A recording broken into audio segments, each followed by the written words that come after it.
세종대왕의 숨겨진 고뇌, 성군 뒤에 가려진 아버지의 눈물, 일부. 완벽한 왕, 불완전한 아버지, 세종대왕.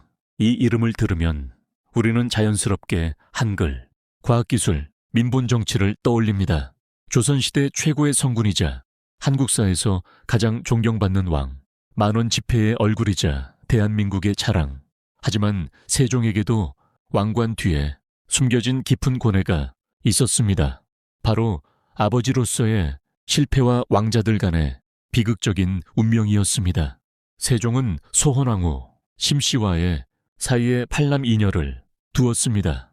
당시로서는 많은 자녀였고 세종은 왕자들을 모두 훌륭하게 교육시켰습니다. 특히 장남 문종은 어려서부터 총명하고 학문을 좋아했으며 세종의 각종 정책에 참여하며 왕세자로서 완벽한 준비를 갖춰갔습니다. 세종은 자식들에게 최고의 교육을 제공했고 왕자들은 모두 뛰어난 재능을 보였습니다. 하지만 세종이 예상하지 못한 것이 하나 있었습니다. 바로 왕권을 둘러싼 왕자들 간의 암투였습니다. 조선왕조실록에는 세종 말년의 기록들이 상세히 남아있는데 그 사이사이로 왕자들 사이에 미묘한 긴장감이 느껴집니다. 특히 차남인 수양대군 훗날에 세종은 어려서부터 무예와 병법에 뛰어났고 야심이 컸습니다. 세종도 이를 알았지만 설마 자신의 아들들이 서로 칼을 겨누리라고는 상상하지 못했을 것입니다. 세종 25년 참 413년 세종은 훈민정음을 창제합니다. 많은 역사학자들은 이 시기가 세종의 정치적 고뇌가 깊어지던 때였다고 분석합니다. 왕실 내부의 암투, 신하들과의 갈등, 그리고 무엇보다 자신의 건강 악화. 세종은 30대 후반부터 당뇨병, 안질, 풍증 등 각종 질병에 시달렸습니다. 실록에는 임금께서 온천에 행차하시니 병환이 심하시기 때문이다 라는 기록이 수없이 등장합니다. 건강이 악화되면서 세종의 고민은 깊어졌습니다. 왕위를 이을 문종은 훌륭했지만 체질이 허약했고 수양대군은 강하고 유능했지만 너무 야심이 컸습니다. 안평대군은 학문과 예술에 뛰어났지만 정치적 감각은 부족했습니다. 세종은 자신이 죽은 후 왕실에 어떤 일이 벌어질지 예감했을 것입니다. 세종실록 26년 2월 20일 기록을 보면 이런 내용이 있습니다. 임금께서 승정원에 전교하시기를 내가 여러 왕자들을 보니 각기 재능이 있으나 서로 화목하지 못할까 두렵다고 하셨다. 이 짧은 기록 속에 아버지이자 왕으로서의 세종의 깊은 고뇌가 담겨 있습니다. 실제로 세종의 우려는 현실이 되었습니다. 세종이 승하한 것은 참 450년, 그는 54세의 나이로 세상을 떠났습니다. 장남 문종이 왕위를 이었지만 불과 2년 3개월 만에 39세의 나이로 급서하고 맙니다. 문종의 아들인 단종이 12세에 어린 나이로 즉위했지만 숙부인 수양대군은 이를 기회로 삼았습니다. 53년 수양대군은 계유정난을 일으켜 조카 단종의 외척과 대신들을 제거했습니다. 이 과정에서 세종의 6째 아들 광평대군은 수양대군에게 죽임을 당했습니다. 형제가 형제를 죽인 것입니다. 2년 후인 495년 수양대군은 결국 조카 단종을 폐위시키고 스스로 왕위에 올라 세조가 되었습니다. 세종이 가장 사랑했던 손자 단종은 숙부에게 왕위를 빼앗긴 후 영월로 유배되었다가 실칠세에 어린 나이에 죽음을 맞이했습니다. 일설에는 사약을 받았다고도 하고 목 졸려 죽었다고도 합니다. 세종의 피부티들이 서로를 죽이는 비극이 펼쳐진 것입니다. 세종은 이 모든 비극을 예견했을까요? 실록의 기록들을 보면 세종은 분명 불안해했습니다. 말년에 그가 더욱 학문과 정책에 몰두한 것도 한글을 만들어 백성들에게 남긴 것도 어쩌면 왕실 내부의 불안한 분위기에서 벗어나 영원히 남을 업적을 이루고 싶었던 것은 아니었을까요? 세종의 개인 기록 중에는 이런 대목이 있습니다. 내가 훌륭한 아들들을 두었으나 밤마다 잠을 이루지 못하는 것은 무엇 때문인가? 왕으로서는 성공했지만 아버지로서는 자식들이 서로 화목하게 지내게 하지 못했다는 자책감. 이것이 세종이 말년에 겪은 가장 큰 고통이었을 것입니다.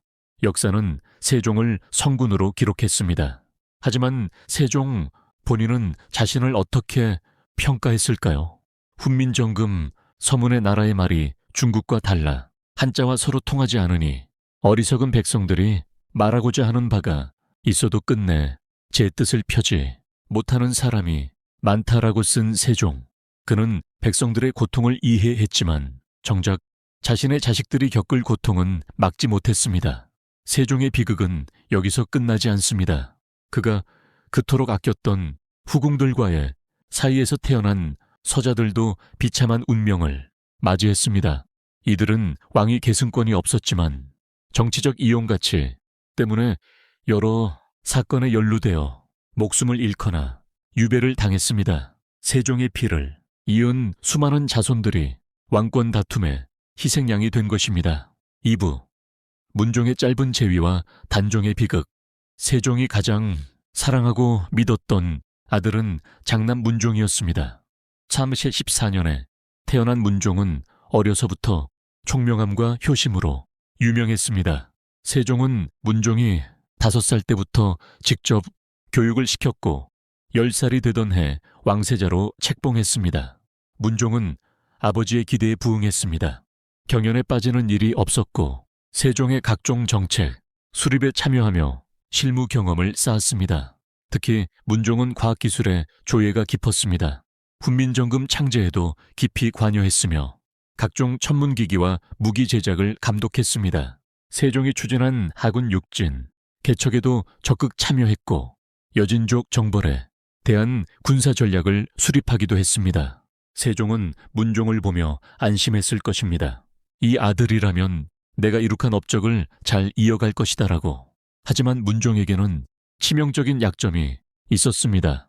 바로 허약한 체질이었습니다. 조선왕조실록에는 문종이 자주 병을 앓았다는 기록이 수없이 등장합니다. 세자께서 기침이 심하시어 경연을 중지하다, 세자께서 등창이 나시어 문안을 올리지 못하다 등의 기록들입니다. 세종은 아들의 건강을 걱정했지만 왕세자로서의 임무를 소홀히 할 수는 없었습니다. 첨삽 50년 2월 세종이 54세를 일기로 승하했습니다. 문종은 37세의 나이로 왕위에 올랐습니다. 문종은 아버지의 정책을 충실히 계승하려 했습니다. 과학기술 발전을 계속 추진했고 민생 안정에 힘썼으며 북방 국경 방어를 강화했습니다. 하지만 문종의 몸은 이미 한계에 달해 있었습니다. 즉위한 지 1년도 채 되지 않아 문종의 건강은 급격히 악화되었습니다. 실록에는 임금께서 등에 종기가 생겨 고통이 심하시다는 기록이 반복됩니다. 당시 최고의 의원들이 치료에 나섰지만 차도가 없었습니다. 문종은 자신의 죽음이 가까워짐을 느꼈고 어린 아들 단종의 미래를 걱정했습니다. 첨사 52년 5월 14일 문종은 재위 2년 3개월 만에 39세의 나이로 승하했습니다. 그의 마지막 유언은 어린 단종을 부탁한다는 것이었습니다. 내가 죽거든 어린 세자를 잘 보필하라고 신하들에게 당부했습니다. 특히 영의정 황보인, 좌의정 김종서 등 원로 대신들에게 단종을 부탁했습니다. 하지만 문종은 자신의 동생 수양대군에 대해서는 아무 말도 남기지 않았습니다. 어쩌면 그도 불안했을지 모릅니다. 문종이 죽고 12세의 단종이 즉위했습니다. 어린 왕을 보필하기 위해 황보인, 김종서를 비롯한 고명 대신들이 정사를 돌보았습니다. 하지만 수양대군은 이 상황을 권력을 잡을 절호의 기회로 보았습니다. 그는 조용히 세력을 키워나갔고 측근들을 모았습니다. 첨사 53년 10월 10일 역사는 이날을 계유정난이라고 부릅니다. 수양대군은 무력을 동원해 단종을 보필하던 대신들을 제거했습니다. 영의정 황보인, 좌의정 김종서, 이조판서 조국관 등이 수양대군의 칼에 목숨을 잃었습니다. 피비린내 나는 하루였습니다. 어린 단종은 궁궐 안에서 숙부가 자신의 신하들을 죽이는 것을 속수무책으로 지켜봐야 했습니다. 더 비극적인 것은 세종의 다른 아들들도 이 권력투쟁에 휘말렸다는 것입니다. 여섯째 아들 광평대군은 수양대군의 정난에 반대했습니다. 그는 조카 단종을 지키려 했고 수양대군의 야심을 비난했습니다. 결과는 죽음이었습니다. 수양대군은 자신의 친형제를 죽이는 것도 서슴지 않았습니다. 세종의 아들들이 서로를 죽이는 끔찍한 일이 벌어진 것입니다. 계유정난 이후 수양대군은 사실상 조선의 실권자가 되었습니다. 어린 단종은 명목상의 왕일 뿐이었습니다. 2년이 지난 사고 15년 수양대군은 마침내 본색을 드러냈습니다. 조카 단종을 압박해 왕위를 넘겨받은 것입니다. 이것이 바로 선위라는 이름의 찬탈이었습니다. 왕위를 빼앗긴 단종은 상왕으로 물러났지만 그의 운명은 이미 정해져 있었습니다. 1456년 성산문, 박팽년 등 단종 보기를 꾀하는 사육신 사건이 일어났습니다. 이들은 단종을 다시 왕위에 올리려 했지만 실패했고 참혹한 고문 끝에 처형되었습니다. 세조는 이 사건을 빌미로 단종을 더욱 압박했습니다. 결국 단종은 노상군으로 강등되어 강원도 영월로 유배되었습니다. 세종의 손자이자 문종의 아들인 단종은 그렇게 산속 작은 집에 갇혀 지내야 했습니다. 실록에는 단종이 유배지에서 보낸 편지들이 일부 남아있는데 그 내용이 애처롭습니다. 밤마다 아버지와 할아버지 꿈을 꾼다. 언제쯤 돌아갈 수 있을까 등의 내용입니다. 천사 57년 6월 단종에게 사약이 내려졌습니다. 일설에는 세조의 명령으로 목 졸려 죽었다고도 합니다. 정확한 기록은 남아있지 않습니다. 세조 정권이 의도적으로 기록을 삭제했기 때문입니다. 분명한 것은 세종의 손자이자 조선의 정통 왕이었던 단종이 17세의 어린 나이에 비참하게 죽임을 당했다는 사실입니다. 단종의 시신은 제대로 된 장례도 치르지 못했습니다. 영월의 한 주민이 몰래 시신을 거두어 묻어주었을 뿐입니다. 그 무덤은 200년이 지나 숙종 때야 비로소 왕릉으로 인정받았고 단종은 복권되었습니다. 하지만 이미 너무 늦은 일이었습니다. 문종이 만약 건강했다면 어떻게 되었을까요?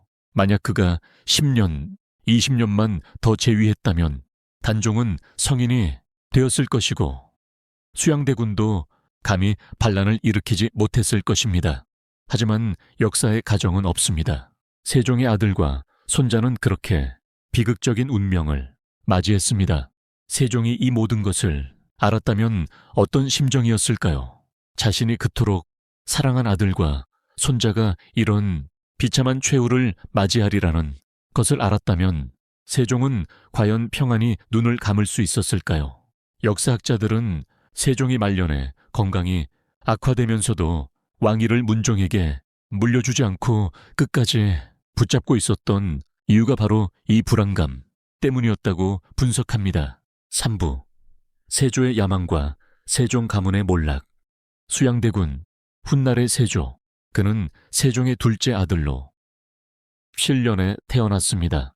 어려서부터 형 문종과는 달리 무예와 병법에 뛰어났고 성격도 강직하고 결단력이 있었습니다. 세종은 이런 아들을 보며 복잡한 심정이었을 것입니다. 훌륭한 자질을 가졌지만 그 야심이 언젠가 화를 부를 수도 있다는 것을 직감했을지도 모릅니다. 세종실록을 보면 수양대군에 대한 기록이 자주 등장합니다. 북방 여진족 정벌에 참여했고 군사훈련을 주도했으며 각종 무기 개발에 관심이 많았습니다. 세종은 이런 아들을 북방 방어의 핵심 인물로 키웠습니다. 하지만 동시에 견제도 했습니다. 수양대군에게 과도한 권력이 집중되지 않도록 신경 썼고 형 문종이 확고한 왕세자의 위치를 갖도록 만들었습니다. 하지만 세종이 죽고 문종마저 일찍 죽자 상황은 완전히 달라졌습니다. 12세의 어린 조카 단종이 왕이 되자 수양대군은 기회를 포착했습니다. 그는 조용히 무력을 준비했고 자신을 따를 신하들을 모았습니다. 한명회, 권람 등이 그의 측근이 되었습니다. 계유정난은 치밀하게 계획된 쿠데타였습니다.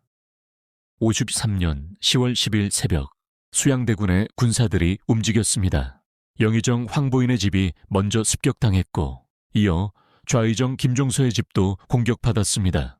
김종서는 80세의 노구로 저항했지만 수양대군의 신복 이뮤래의 쇠도리끼에 맞아 그 자리에서 죽었습니다. 그날 하루 동안 단종을 보필하던 핵심 대신들이 모두 제거되었습니다. 피비린내가 궁궐 안팎에 진동했습니다. 12세 단종은 이 모든 것을 궁궐 안에서 지켜볼 수밖에 없었습니다. 조선왕조실록 단종편에는 이렇게 기록되어 있습니다. 이날 대궐 안이 크게 소란하여 임금께서 심히 놀라고 두려워하셨다. 정난 직후 수양대군은 단종을 아련하며 이렇게 말했습니다. 신이 전하를 위해 간신들을 제거했습니다. 12세 소년이 무슨 말을 할 수 있었겠습니까? 단종은 고개를 끄덕일 수밖에 없었습니다. 그날부터 단종의 운명은 정해졌습니다. 더욱 비극적인 것은 수양대군이 자신의 형제들마저 제거했다는 점입니다. 여섯째 동생 광평대군은 정난을 반대했습니다. 형님, 이것은 옳지 않습니다. 어린 조카를 지켜야 합니다. 광평대군의 항의는 죽음으로 이어졌습니다. 수양대군은 동생을 역적으로 몰아 죽였습니다. 세종의 아들들이 서로를 죽이는 끔찍한 일이 벌어진 것입니다. 셋째, 동생 안평대군도 비슷한 운명을 맞았습니다. 안평대군은 학문과 예술에 뛰어났던 왕자로 세종이 총애했던 아들 중 하나였습니다. 그는 정치적 야심은 없었지만 문인들과 교류가 많았고 백성들에게 인기가 있었습니다. 수양대군은 이것이 위협이 된다고 판단했습니다. 결국 안평대군도 사사되었습니다. 세종의 아들들이 하나둘씩 죽어갔습니다. 55년 수양대군은 마침내 왕위를 찬탈했습니다. 형식상으로는 단종이 선위한 것이었지만 실제로는 강압에 의한 것이었습니다. 12.5세의 단종은 어쩔 수 없이 왕위를 숙부에게 넘겨야 했습니다. 수양대군은 세조로 즉위했고 단종은 상왕이 되었습니다. 세조는 즉위 후 자신의 권력을 공고히 하기 위해 끊임없이 반대파를 숙청했습니다. 1456년 사육신 사건이 그 대표적인 예입니다. 성산문, 박팽년, 하위지, 이계, 유성원, 유응부 등 젊은 관료들이 단종 복위를 계획했다가 발각되었습니다. 이들은 참혹한 고문을 당했고 능지처참이라는 극형에 처해졌습니다. 실록에는 사육신의 고문 장면이 상세히 기록되어 있습니다. 성산문은 고문을 당하면서도 세조를 향해 소리쳤다고 합니다. 네가 비록 왕이 되었으나 역사는 너를 역적으로 기록할 것이다. 세조는 분노했지만 성산문의 말은 예언이 되었습니다. 역사는 정말로 세조를 찬탈자로 기록했으니까요. 사육신 사건 이후 세조는 단종을 더 이상 놔둘 수 없다고 판단했습니다. 단종은 노상운으로 강등되어 영월로 유배되었고 결국 사약을 받았습니다. 세종의 직계, 손자이자 정통왕이 계승자였던 단종은 그렇게 17세의 나이로 생을 마감했습니다. 세조는 권력을 잡았지만 평생 악몽에 시달렸다고 합니다. 실록에는 세조가 자주 악몽을 꾸었다는 기록이 있습니다. 임금께서 밤에 잠을 이루지 못하시고 귀신을 보신다고 하셨다는 기록들입니다. 세조는 피부병에 시달렸고 온천을 찾아다녔습니다. 많은 사람들은 이것이 조카와 동생들을 죽인 죄책감 때문이라고 속삭였습니다. 세조는 불교에 귀의하여 죄를 씻으려 했습니다. 각종 사찰을 짓고 불경을 번역하고 승려들을 우대했습니다. 하지만 악몽은 계속되었습니다. 역사학자들은 세조가 심리적으로 매우 불안정했다고 분석합니다. 권력을 잡았지만 그 대가로 평생 죄책감과 두려움에 시달린 것입니다.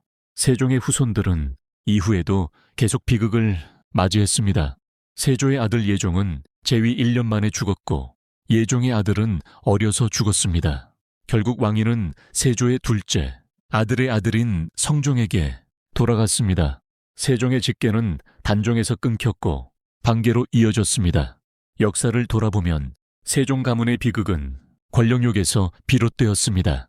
수양대군의 야망이 없었다면, 문종이 오래 살았다면, 세종이 더 명확한 계승체계를 만들었다면 수많은 가정이 있지만 역사는 이미 일어난 일입니다. 세종대왕, 우리는 그를 성군으로 기억합니다. 하지만 그의 가족사는 비극으로 점철되어 있습니다. 완벽한 왕이었지만 완벽한 아버지는 아니었던 세종. 그의 자식들과 손자는 권력투쟁 속에서 서로를 죽이고 죽임을 당했습니다. 만약 세종이 이 모든 것을 미리 알았다면 어떻게 했을까요? 왕위를 더 일찍 넘겼을까요? 아니면 수양대군을 더 강하게 견제했을까요? 우리는 알 없습니다. 다만 확실한 것은 세종이 말년의 깊은 불안과 고뇌에 시달렸다는 사실입니다. 사부, 세종의 유산과 역사의 교훈. 세종이 승하한 지 570년이 넘은 지금 우리는 그를 어떻게 평가해야 할까요? 한글을 창제한 성군, 과학기술을 발전시킨 명군, 민본정치를 실현한 이상적인 왕, 모두 맞습니다. 하지만 동시에 그는 자식들 간의 비극을 막지 못한 아버지이기도 했습니다. 조선왕조 500년 역사를 통틀어 세종만큼 뛰어난 업적을 남긴 왕은 없습니다. 훈민정금 창제는 세계 문자 역사상 유례없는 위대한 발명이었습니다. 백성들이 글을 읽고 쓸 수 있게 만든 것, 그것은 단순한 문자, 창제가 아니라 사회 혁명이었습니다. 양반들의 반대에도 불구하고 세종은 끝까지 한글을 밀고 나갔습니다. 과학기술 분야의 업적도 놀랍습니다.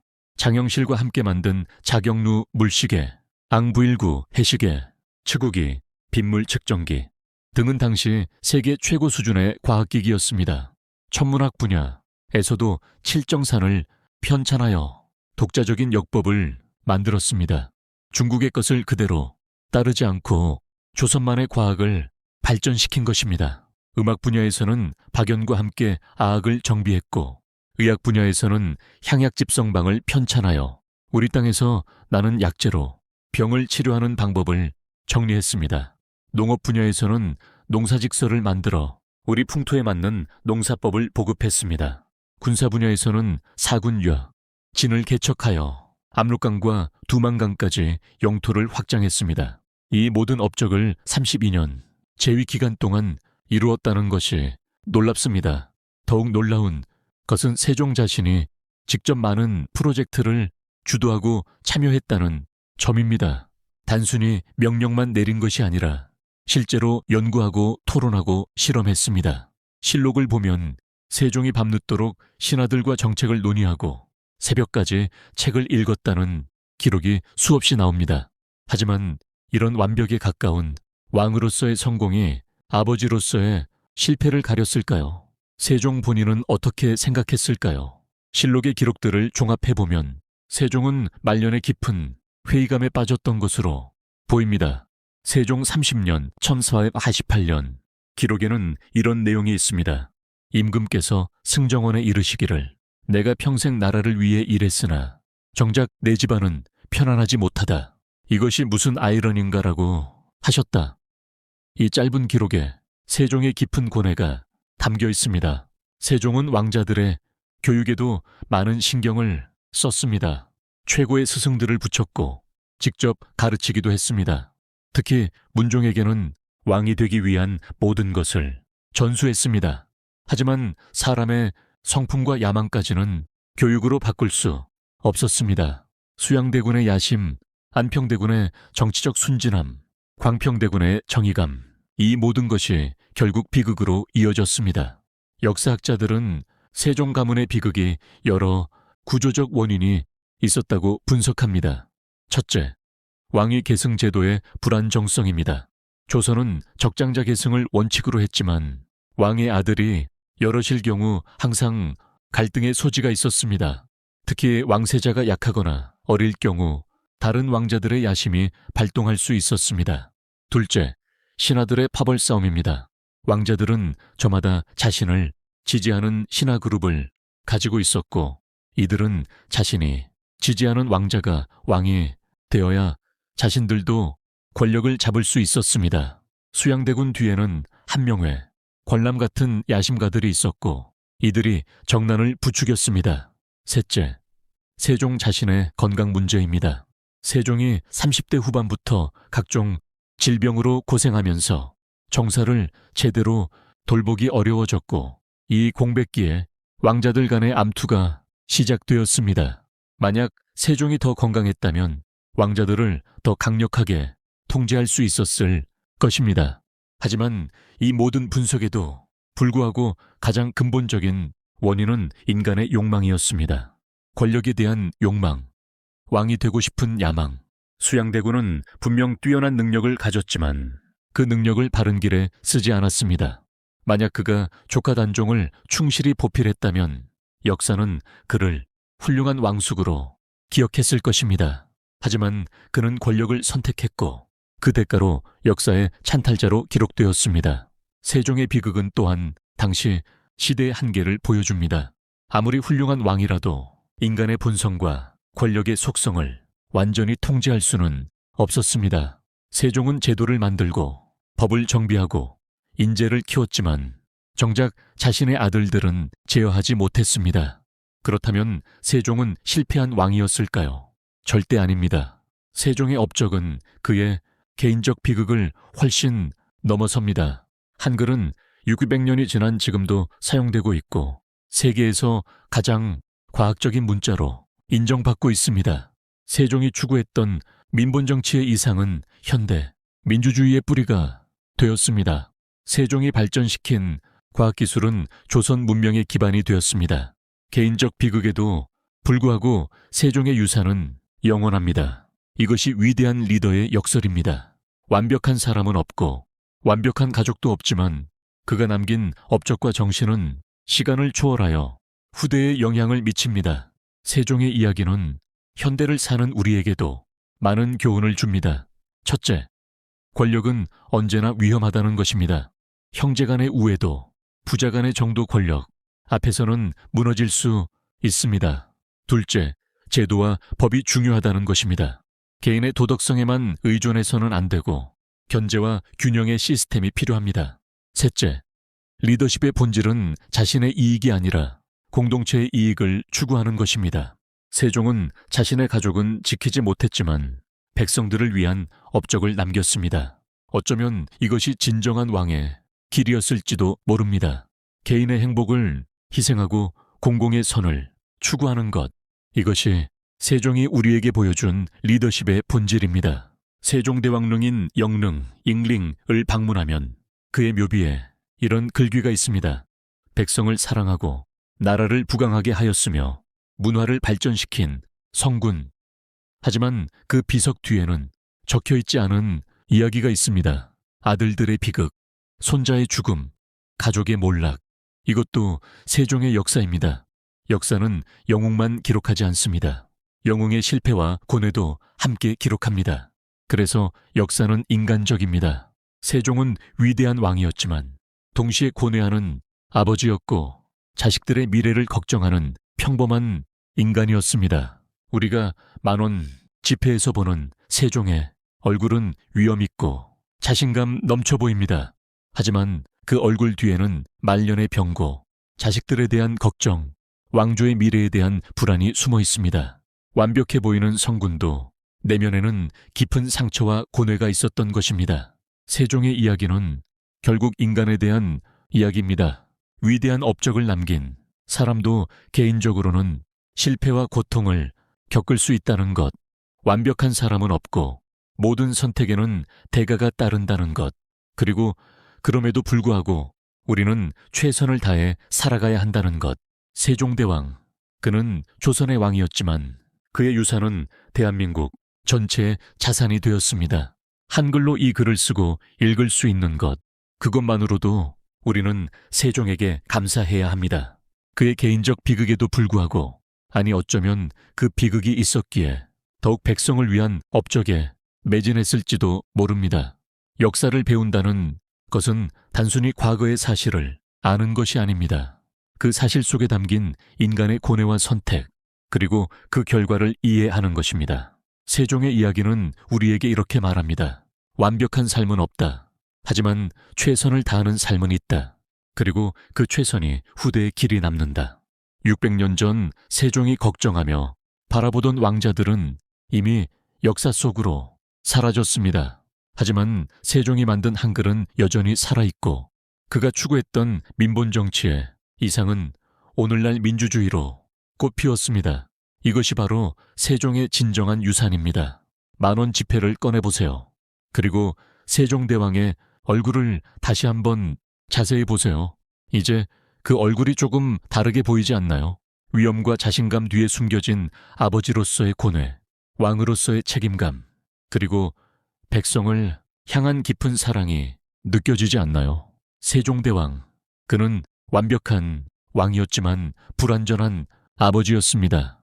하지만 그 불완전함이야말로 그를 더욱 인간적이고 더욱 위대하게 만듭니다. 왜냐하면 그는 개인적 고통 속에서도 공공의 선을 추구했기 때문입니다. 이것이 바로 진정한 리더십이며 세종이 우리에게 남긴 가장 큰 교훈입니다. 맺은 말, 이 글을 마치며 여러분께 질문을 던지고 싶습니다. 만약 여러분이 세종이었다면 어떻게 했을까요? 왕으로서의 책임과 아버지로서의 사랑 사이에서 어떤 선택을 했을까요? 쉽지 않은 질문입니다. 정답도 없습니다. 하지만 이런 질문을 던지고 고민하는 것, 그것이 바로 역사를 배우는 이유입니다. 다음 편에서는 세종의 둘째 아들 수양대군, 즉 세조의 이야기를 더 깊이 다뤄보겠습니다. 찬탈자로 불리는 그는 정말 악인이었을까요? 아니면 시대가 만든 비극의 주인공이었을까요? 구독과 좋아요를 눌러주시면 다음 이야기로 찾아뵙겠습니다.